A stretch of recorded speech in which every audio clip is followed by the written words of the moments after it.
सबसे बड़ा major challenge है हमारा लर्निंग। तो उसी बेस पे जहाँ किसान काम करना शुरू करता है ना कि जैसे पेस्ट आ गया फिर स्प्रे किया।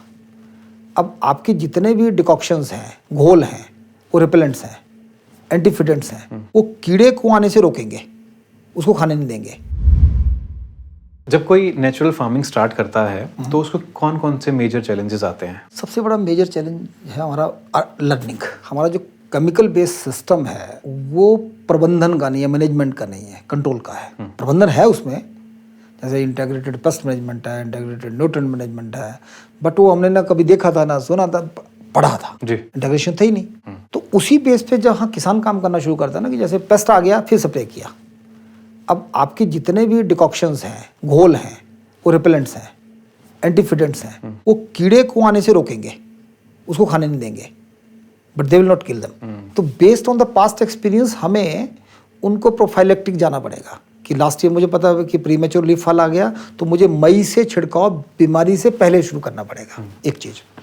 दूसरा, जितने भी इसके पिलर्स हैं वो सिनर्जिस्टिक है, एक दूसरे को मदद करेगा, दूसरा तीसरे को करेगा। जैसे मल्टीपल क्रॉपिंग करनी है, मल्टीपल क्रॉपिंग में एक दाल जरूरी है। अब एक चीज़ छूट गई तो आपको जो नाइट्रोजन की सप्लाई क्रॉप को चाहिए थी वो नहीं मिल रही है। मल्टीपल क्रॉपिंग जब हमने कर ली तो क्या किया, जो कीड़ा था आएगा, वो कीड़ा ने नेचुरल बैरियर क्रिएट किया। एक क्रॉप का कीड़ा जो है वो दूसरी क्रॉप का कीड़ा नहीं है, नेचुरल बैरियर बना। तो नेचुरल बैरियर नहीं बनेंगे तो कीड़ा और बढ़ जाएगा।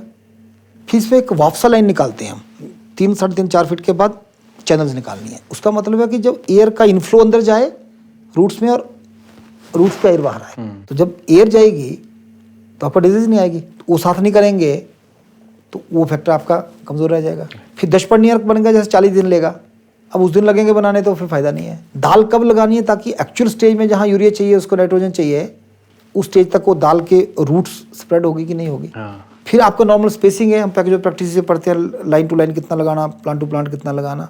अब जब आप नेचुरल फार्मिंग में मल्टीपल क्रॉपिंग के साथ कर रहे हैं तो आपको अपने आप स्टैंडर्डाइज करना पड़ेगा। तो सब टूल्स को साथ अप्लाई करना पड़ेगा। Knowledge intensive.